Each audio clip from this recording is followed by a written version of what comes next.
All right. Hello, Papists. Good morning to you all. Brian of City of the Immaculata, back with you after an extended break. I hope you all are having a wonderful Easter season. I hope your Triduum and your Pascha was holy and sanctifying and blessed.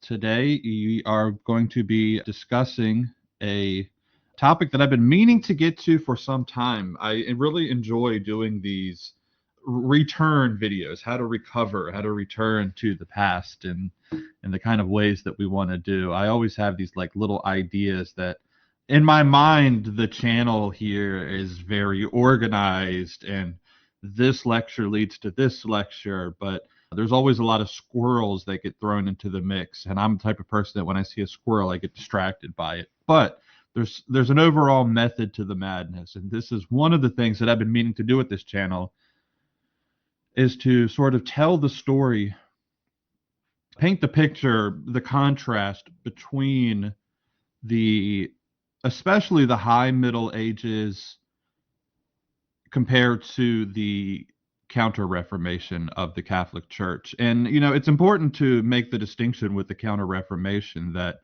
you're not just dealing with the Catholic Church responding to the theological issues that arose out of the Protestant Reformation, but also there was an internal Reformation within the Catholic Church as well. And sometimes I think in the telling of that story, sometimes we can concede too much. And we'll get into what exactly I mean by that. But again, it's been a while since I've done one of these particular types of videos. What have we done so far? We've covered a full recovery of our scholastic tradition, which is one I really want to spend some time deep diving into it at a certain point here. A full recovery of our mystic tradition. And today we're going to be doing the full recovery of our monastic tradition. So you can see sort of the overall picture that I'm painting with these. Let's see, with my notes here. You guys have to bear with me a little bit. I slept awful last night. It was almost a case of like severe insomnia. When the weather changes and the barometric pressure changes and pollen is in the air, I sleep horribly. So whoever the patron saint of insomnia is, please ask for their intercession for me to get some better sleep here in the next future. So bear with me if I'm a little disoriented today. But we're going to be looking at recovering the uniquely Catholic things that in many respects we lost in the wake of modernity, in the wake of the Reformation and the Enlightenment and so on. Now, of course, monastics, monks, nuns, the religious, they never disappeared. They're still here. But that's not what I'm talking about when we get into this concept of recovery here. What I mean by recovery of our monasticism is the sense of the monasticism we used to have coming out of the ancient and medieval worlds. I do think that we lost something important, something that was our own. And I have read quite a bit of the Catholic, in many ways, the so-called Counter-Reformation. And while I'm no expert in modernity, I don't claim to be. I don't have what's the word? I don't have a particular affinity for modernity. I find it quite cumbersome. And well, there's certainly once you get into the 20th century, I could maybe speak to a little bit more things than I could in the particular period that we get into, especially in the centuries preceding the Protestant Reformation. But many of the people who were involved in the Counter-Reformation, I have to be careful here because many of them were saints. They were saints themselves, so I don't want to detract from these people's sanctity when I say things like I think that in some ways the Counter-Reformation may have conceded too much at times to the Reformation. I get a lot of flack online because I say that Catholics should get on with the business of being Catholic and not constantly having to speak to each other in these sort of whispered tones so that we don't, upset the Protestants. And look, I get the point that we should not be doing too much speculative theology openly in public. I get it. I'm guilty of it. But sometimes what qualifies as speculative can be a bit hazy. I don't want to digress too much in some of the issues that I have stepped into in the past, but some people have said, Brian, you need to back off a little bit. So, okay, we shouldn't be too public with our speculations about Our Lady as co-redemptrix. Okay, Catholic answers, I'll back off. But we are also told that we should maybe keep things a little mysterious about our symbolic theology. And I don't necessarily concede that point. The things that we are living out as Catholics, the things that we are have determined with a high degree of certainty, okay, that's where it gets a little bit tricky for me.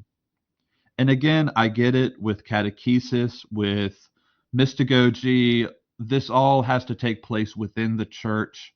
I'm not saying that we need to flood all of our teachings out to the public, casting pearls before swine. That's not what I'm getting at here. But I am interested in the way that specifically Catholics dialogue with other Catholics. I don't think that gets enough attention.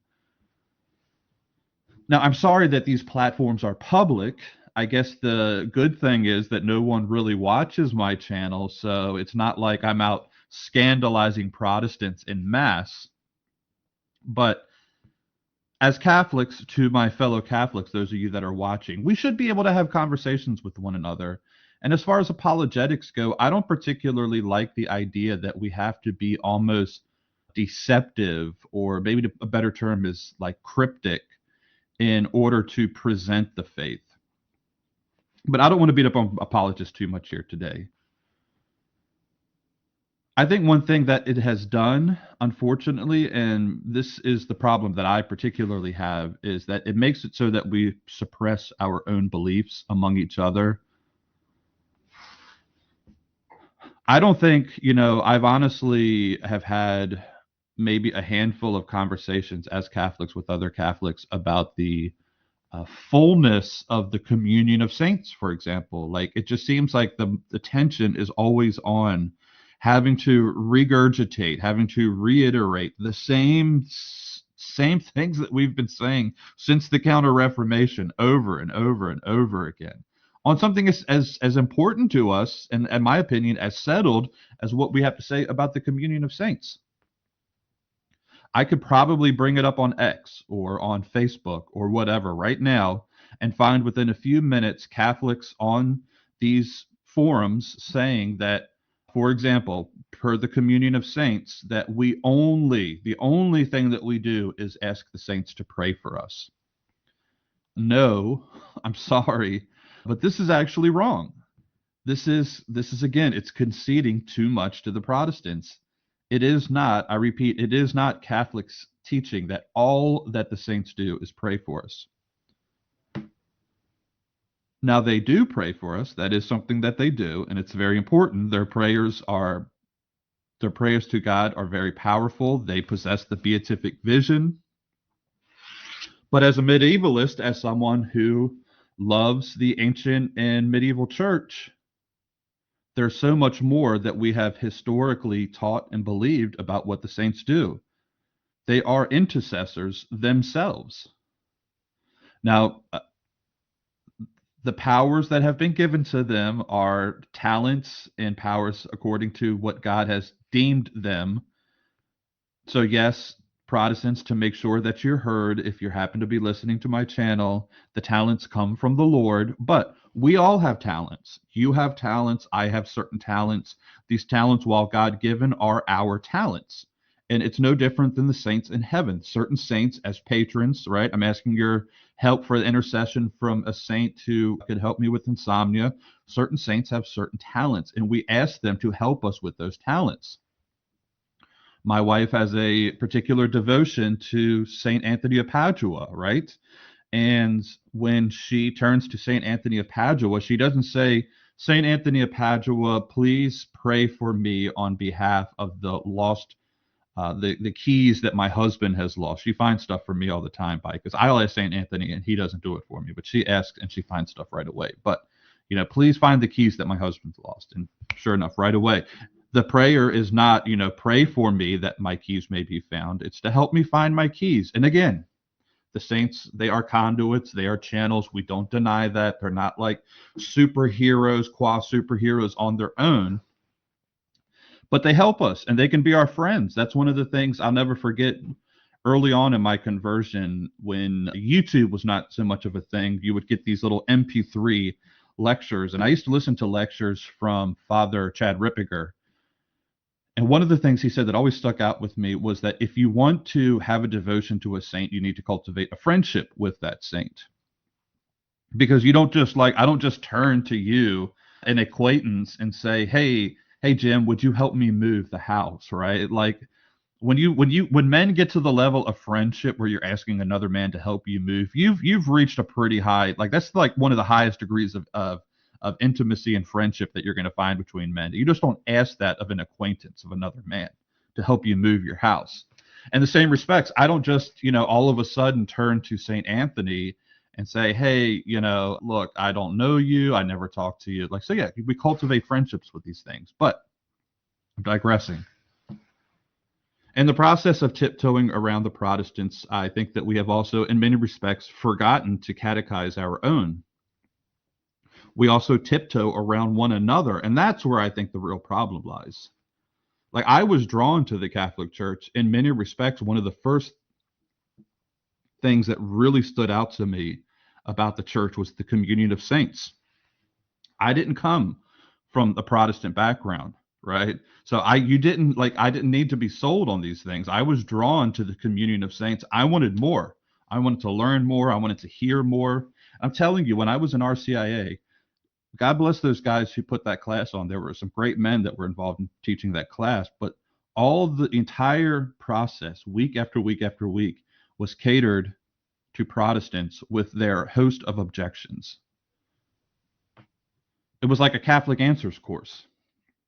Now, when I taught RCIA, I tried to do mystagogy in the classic sense.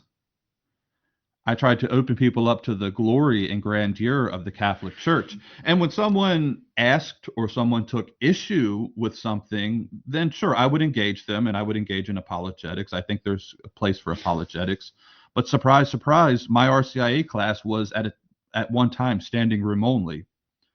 I brought in many people during those years just by feeding them on the faith. And again, yes, you feed them milk before you feed them meat. I don't deny that, but you're feeding them the milk that is the faith. So for today's topic, as we are 20 minutes in at this point, remember the Reformation was absolutely brutal, absolutely devastating to the monastic tradition.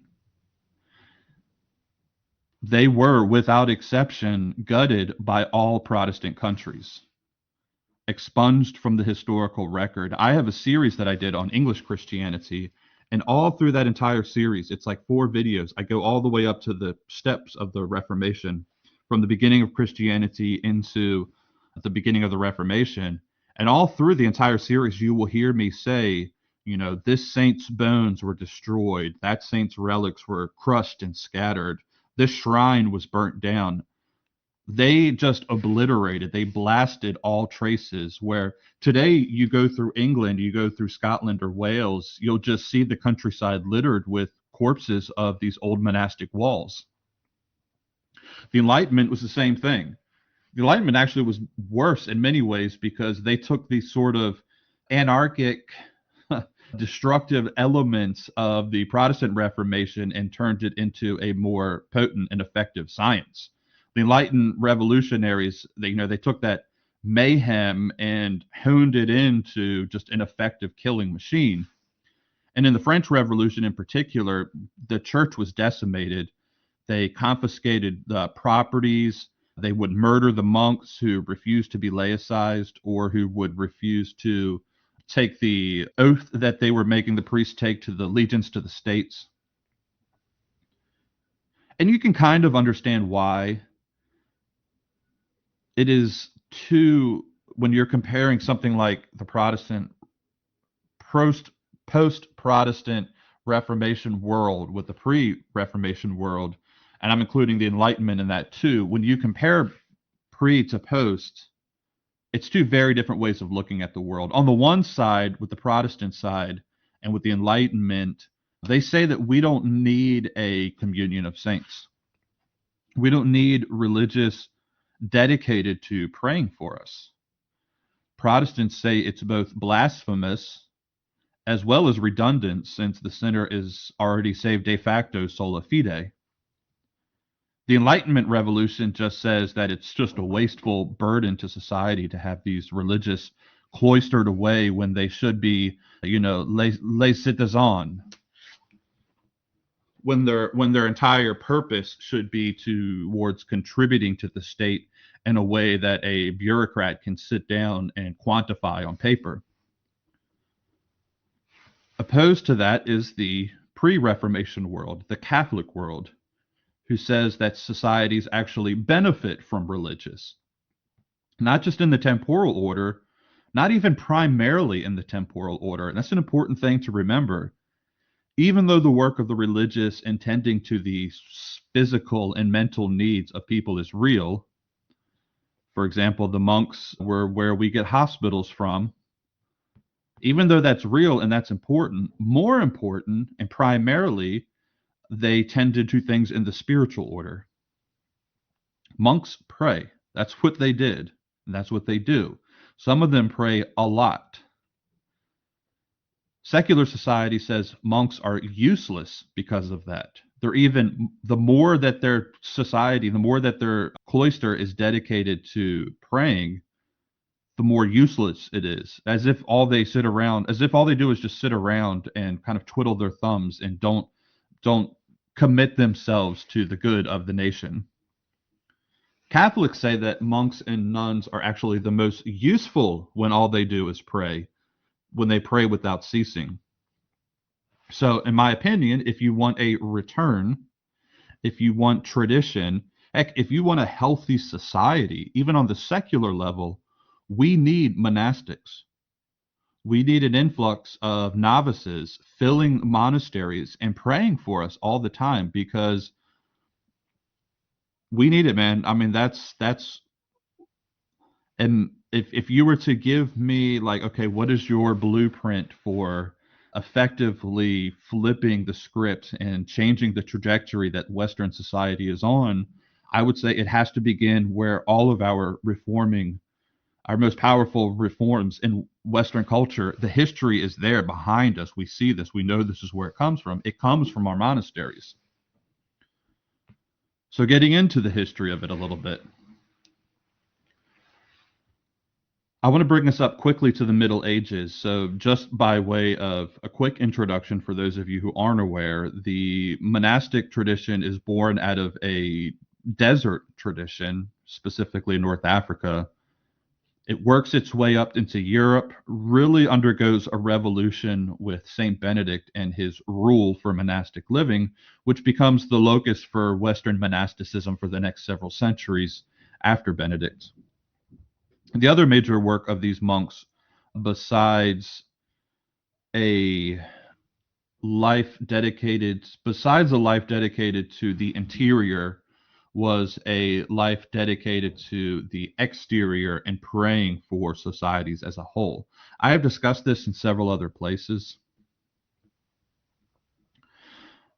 but the idea was that your personal village, the village that you lived in, the town that you lived in, you would have these monastic houses. Many times they were cloistered.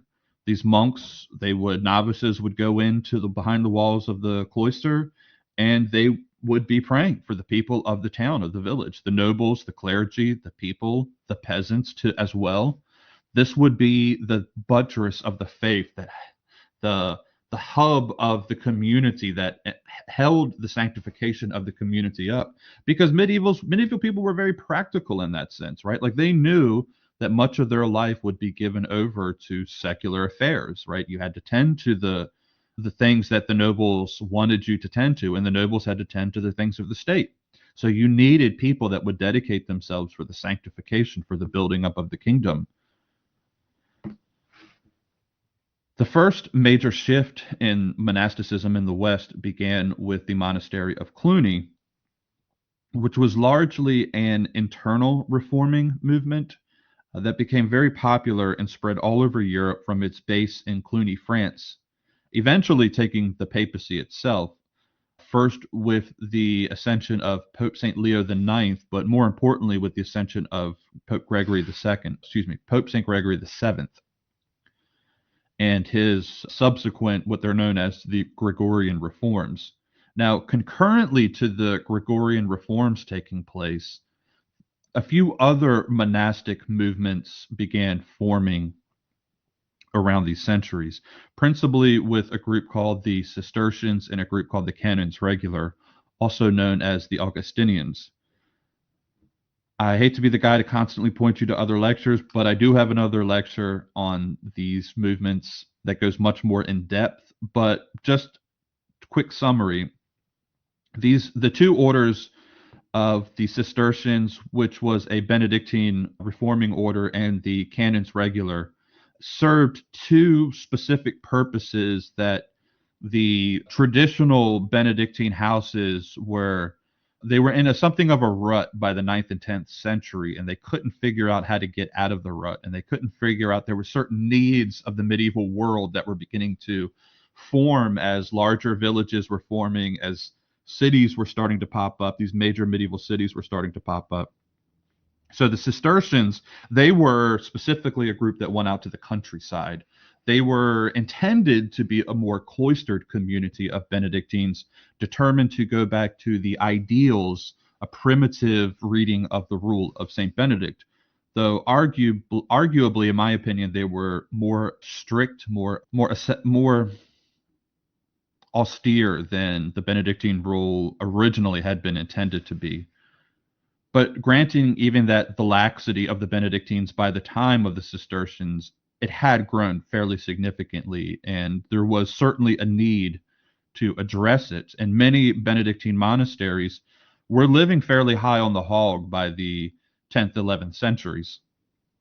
It was centuries of this accumulation of wealth, because many houses, as people and families and noble families would die, they would bequeath money to the monasteries. And some of these monasteries actually accumulated quite a bit of wealth. So the Cistercian movement was exemplified in the life and preaching of one man in particular, St. Bernard of Clairvaux, among the greatest preachers to ever live.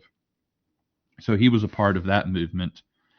The Augustinians, on the other hand, were more urban centered. They tended to the needs of the village more so than the Cistercians did.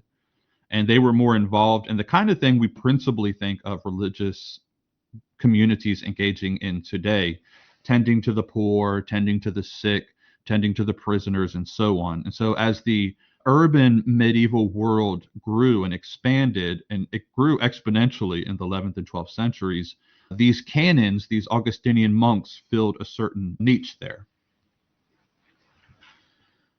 Then two very important things happen. First, in the south of France, a heresy arose in the 10th, 11th, 12th centuries. It starts to really pop up by the 12th century, called Catharism or Albigensianism, named for a region of Albi where this particular movement was prominent.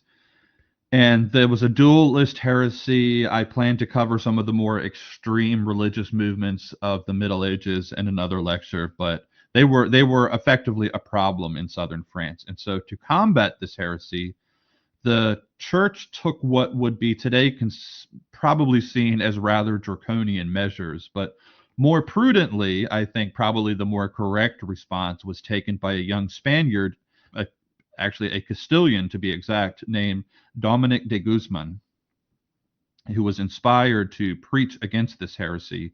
And Dominic noticed, and this is an interesting thing to keep in mind because this is an important turn of events at this particular period of the monastic world. Dominic noticed that the prestige of the Cistercians, even, right? By the time of Dominic, the Cistercians had been quite popular. And even though they had began as this austere movement, they had managed to accumulate. This is one of the problems with being a successful monastic house. It's a totally different conversation that would take me way too far afield. But if you're a successful monastic house, people tend to want to make you the one that they want to leave all their money to, which comes with its own drawback. So, anyways, the Cistercians, by the time of Dominic, they have a lot of prestige. They're trying to preach to the Cathars to no avail. So Dominic comes along and he says, "Okay, I'm looking at the very ascetic life that these Cathars are living, their commitment to poverty." And he says, "I think in order to effectively preach to these people, we need preachers who are themselves that committed to the life of a beggar." And this begins the order of the mendicants, the Latin from the mendicus, a beggar. And we'll discuss more on this in a moment. But before that, concurrent to Dominic, a young Italian from Assisi had his own journey to poverty. The Francesco, the little Frenchman, as his father nicknamed him. Now, most of you on this channel are at least partially aware of the details of the life of this man, so I won't go too deep into it. But St. Francis, as you know, forms his own mendicant order. So think about that. Right here at the 12th century, we have these two men, certainly not unrelated in their sanctity, but dissimilar in many ways, in personality, in their modes of operations and their purpose. They simultaneously kick off one of the most important revolutions in Western history, this revolution of the mendicant orders. Because unlike the older orders, the mendicants were quite radical in their poverty. As well, they traveled. It wasn't so much about being a cloistered community. This was a traveling community that preached. They were preaching orders. They preached repentance. They preached conversion. They basically began this revival of preaching, the almost the equivalent of like tent revivalism, if you were think about it in Protestant terms later after the, what do they call it, the burnt over district of the USA, right? Well, we had something like that in the Middle Ages after the mendicants, with these fantastic preachers would join these orders. And in many ways, that's where the tradition of the raised pulpit comes from, because this movement comes along and there's a need all of a sudden for pulpits, for preachers.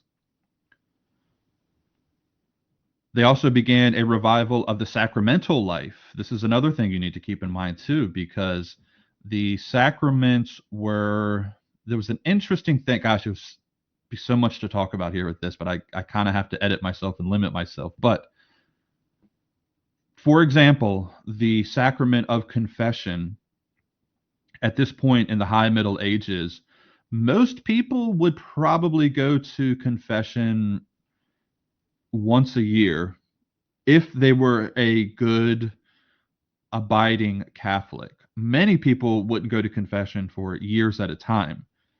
Lateran IV is going to address that later, but the impetus for that, the movement for that, was that the mendicant orders started to preach about the importance of regular confessions, and they would hear confessions.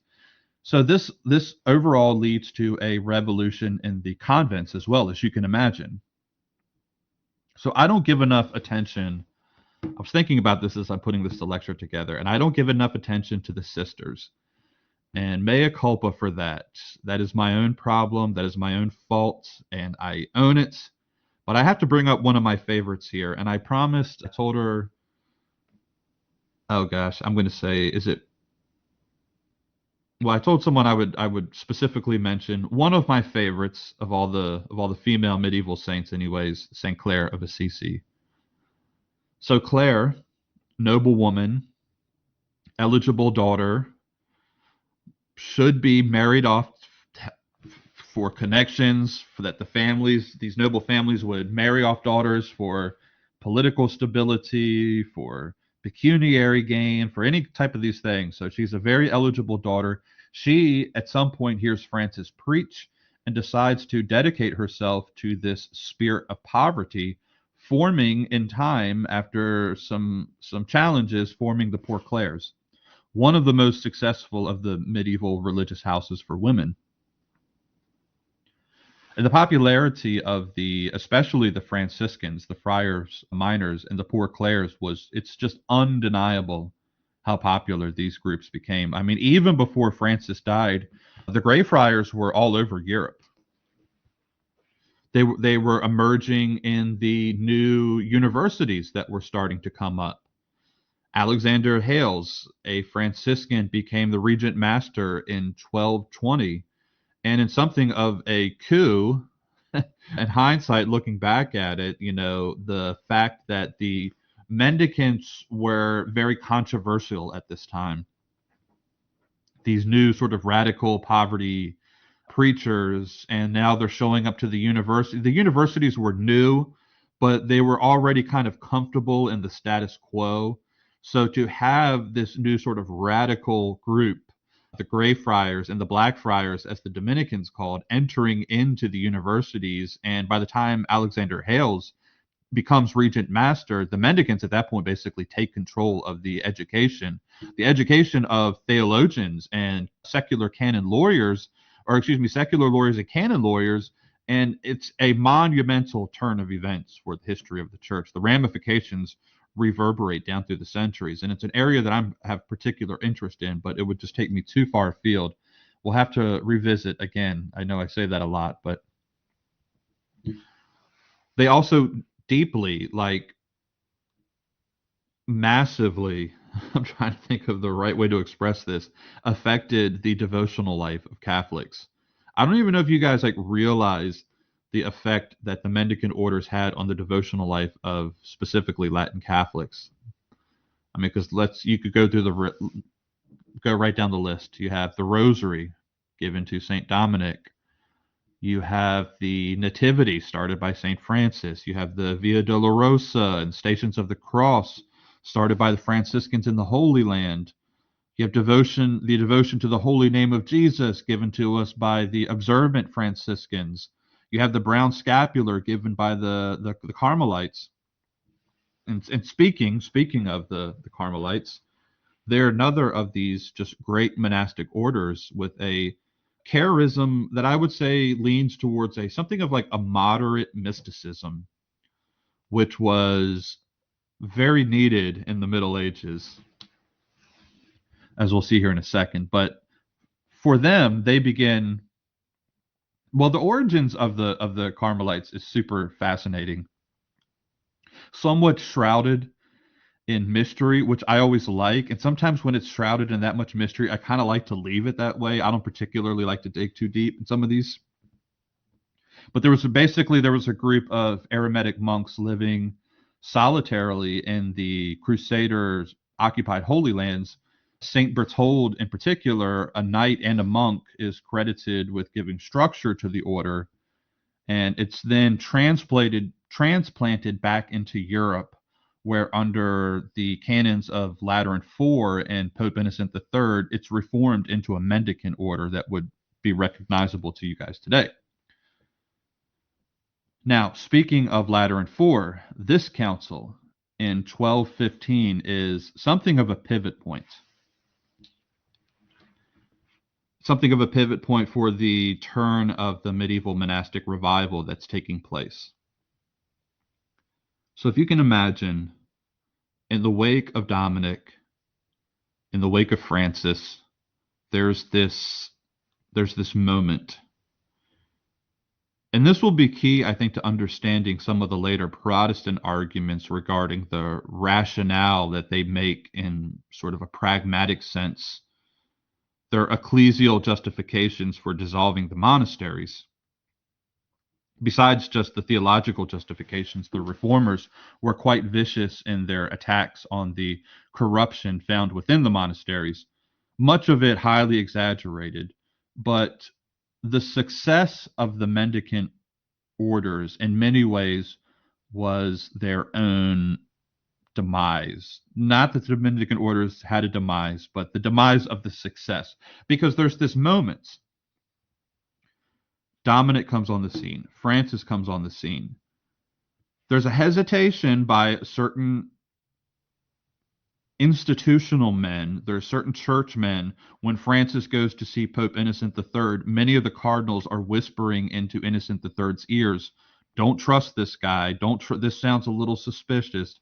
Don't give him approval. Innocent III was going to not approve the order, the mendicant order for Francis, until he had the dream, the famous dream where he sees the church falling and Francis holding the church up. And people on the ground, though, not the institutional men, people on the ground saw these men, and there's this like hope, there's this optimism, there's this moment of anticipation where, and this initial wave of support and this spirit of positivity surrounding what's going to come out of these monastic orders. What happens is you go from really no real orders being formed except through this long process of organic growth with the Cistercians, with the Canons Regular, which takes many, many decades to develop, to basically overnight new orders popping up everywhere. You go from 5 orders in the 11th century being formed and approved. You go from that to 10 orders in the 12th century, all the way up to 23 in the 13th. 10 in the 12th century, 23 in the 13th century. All right. So you go from 5 to 23 in 2 centuries. That's a lot of orders that are coming down the pike. Now you go from that 23 to, in the 14th century, back to only 3 orders being formed. So what went wrong?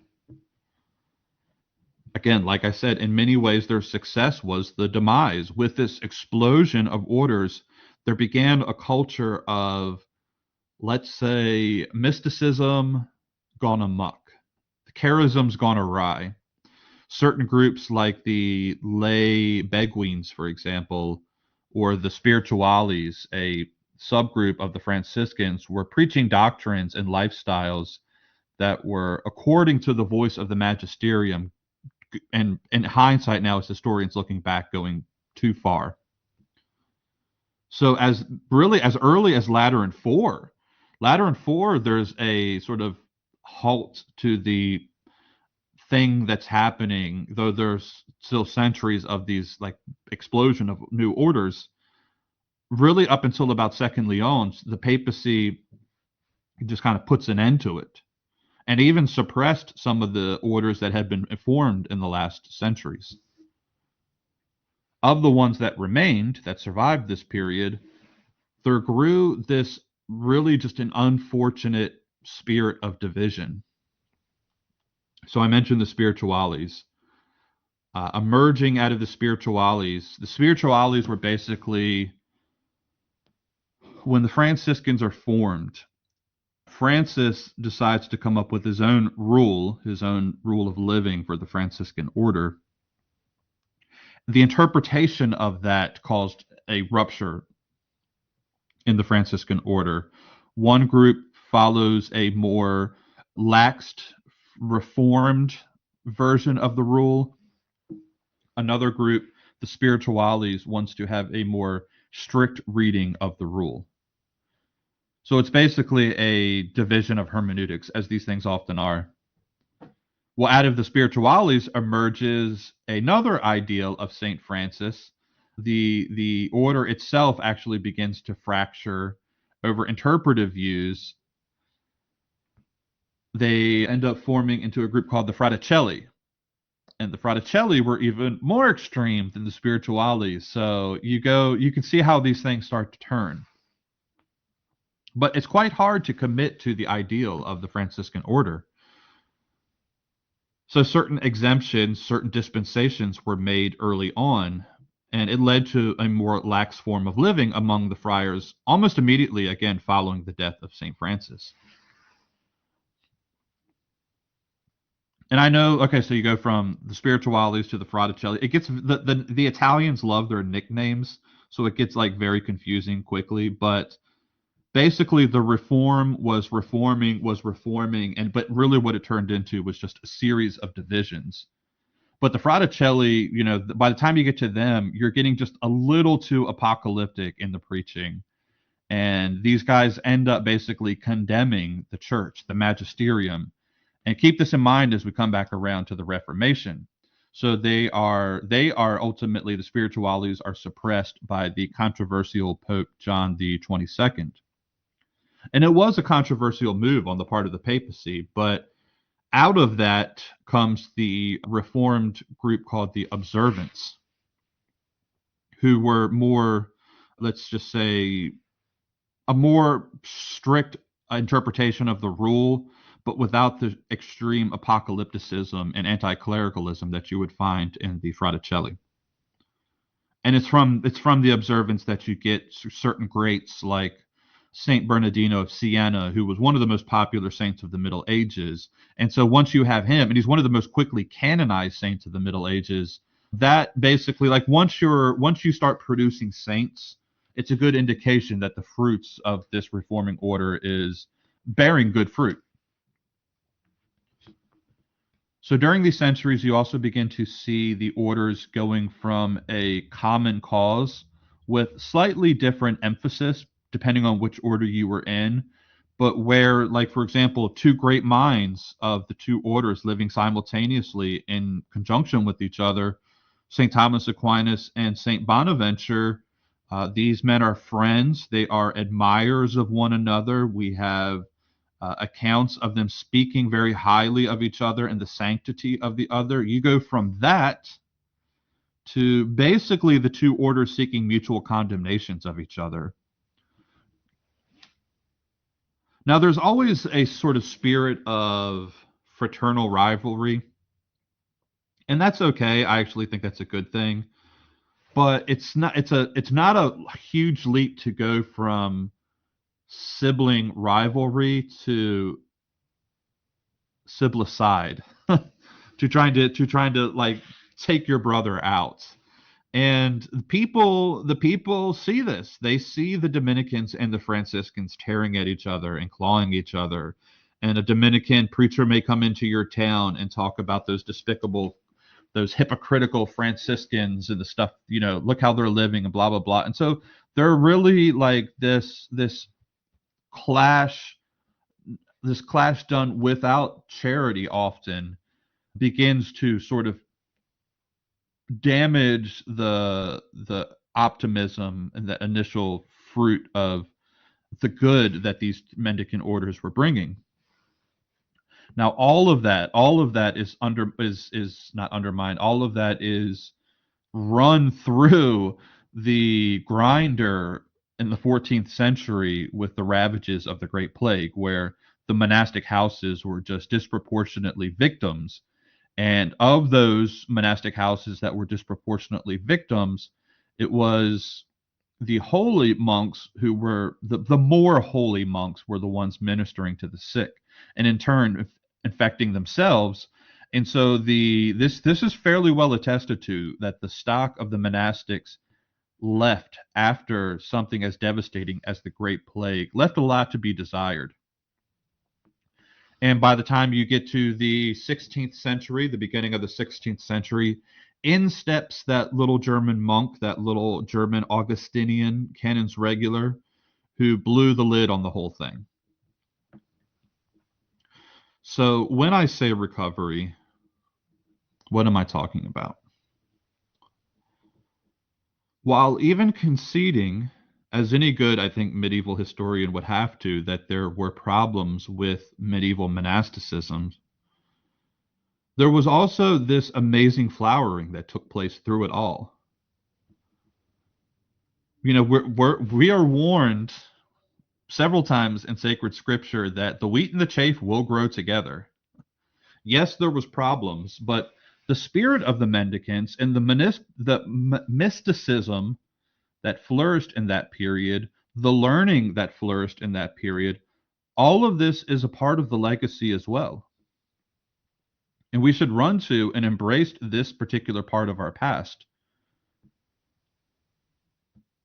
Yes, we have to embrace it at times, warts and all. We can't get away from the fact that there are certain things that are happening that we could maybe critique in hindsight, but the other option is giving in to the humanists, who I plan to cover in the near future. I have my sights set on Erasmus and the Erasmians, who tried to really put the death knell on our monastic past. They were quite vicious and visceral in their attitudes towards the state of the medieval monasticism.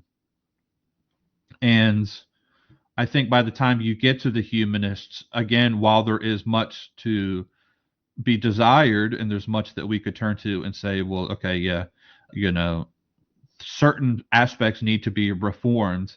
Just open up the Imitation of Christ by Thomas Kempis, and you'll see, like, he's writing in this interim period between the Black Death and Luther, and he's basically, that whole work is a spiritual tract about the sad state of monasticism in his own time, and a sort of turn back to what we should be turning towards. As well, you get men like Savonarola. Now, I have a particular some qualms with Savonarola, though I've been challenged again. I'm not a guy of modernity, so I will kind of sit on my hands about some of my issues with Savonarola because I don't know enough about him. But I do know he's a part of this desire to see the monastic houses reformed. And again, I think the problem that I have with the way, and I have to be careful how I say this, but the way that the Counter Reformation went, there's times where I think it was an overcorrection. And it's left us, by the time you get to the 20th century, you have some of the fallout of the 20th century as a direct result of the humanist overcorrection and overreaction to the medieval project. And I've got several videos that I plan to do in the next succeeding lectures that are going to go into this. I think, and I don't think, you can come out on either side of this. You can agree with me or you can disagree with me, but I don't think that you can, once I present all of this, that you can disagree with what the bifurcation is. Okay. And so the bifurcation, as I see it, is that there is an authentic mysticism, an authentic contemplativism that comes, out of the richness and the depth and the spirituality of the medievals, primarily the mendicants, that was in some ways, I wouldn't say it was lost, but there's groups within the church, especially coming after the humanist movement, that have tried to suppress this the entire way up until our very day. They tried to suppress it with St. Teresa of Avila. They have tried to suppress it with St. John of the Cross. They are still trying to suppress it with Venerable Mary of Agreda, she's the one I'm going to cover. They've tried to suppress it with, so like our devotions, this like the way that Catholics from the ground up have these popular pious devotions that have lasting power, that when you see the way that some of these devotions come about and the response from the learned academic theologians, the response is often, in many ways, this fairly harsh response. And if you didn't know any better, if you didn't know where this was coming from, you would maybe just willingly go along with them and want to suppress these things, or you just may be like, okay, well, why are they responding the way that they're responding? But they're responding because they're overcorrecting because again, I do acknowledge there was some flagrant abuses in monasticism by the High Middle Ages, no doubt whatsoever. There was a hyper apocalypticism, like massively hyper apocalypticism, and there was all of these preachers, and they were preaching about the ending, the demise of the church and the overthrow of the clergy and all of these different things. So yeah, there's a real problem. But at the same time, underneath of it all, we also get the devotion to the Sacred Heart. We get the devotion to the holy name of Jesus. We get the rosary. We get all of these. We get the spiritual meditations of John of the Cross, right? We get all of these wonderful, and again, these devotions. Watch my video. It's not a long video. Watch my video on the reaction that people had to Saint Bernardino's preaching the holy name of Jesus, which today you can find in just about any parish that you go to in the English-speaking world. But at the time, there was a huge desire to suppress it. And that's where this stuff comes from. It comes from what I think is this overcorrection that we have faced in modernity. So,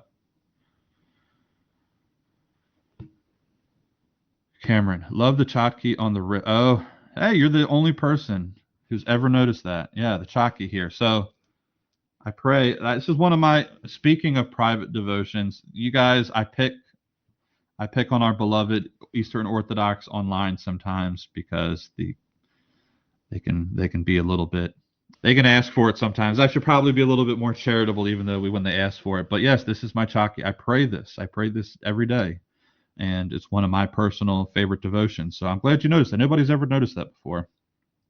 This other one is just it's a certain type of rock that has been proven it repels certain waves and certain like 5G frequencies and things like that. So I wear this rock on my wrist to kind of keep some of that stuff away from me. But anyways, guys, nothing else in the comments here. That's what I got for you today. I hope you enjoyed this lecture. It's one of my particular, out of all the stuff that I look into and research, one of my favorite periods is this transition out of the early Middle Ages into the high Middle Ages, and especially as it becomes a period of great, in my opinion, great flowering. Even if it didn't turn the way that we wanted to in all respects, there's still so much to admire and to love about our tradition that came out of this time. And you cannot get away from you can't be an admirer. This is why I love, what is it? What are the you Gen Z guys? You call them LARPers. That's what it is. The LARP, live action role players. There's so many people that want a live action role play, and they so desperately want to like grab the Middle Ages and make it their own. But you can't have the Middle Ages without the Crusaders. You can't have the Middle Ages without the papacy. You can't have the glories of the Middle Ages without the great monastic houses that led to the flourishing of the universities and the theology and canon law and all of these things. You cannot have the Middle Ages and the glory of the Middle Ages without the beauty that is the Roman Catholic Church. So, with that in mind, guys, God bless you all. I will see you next time.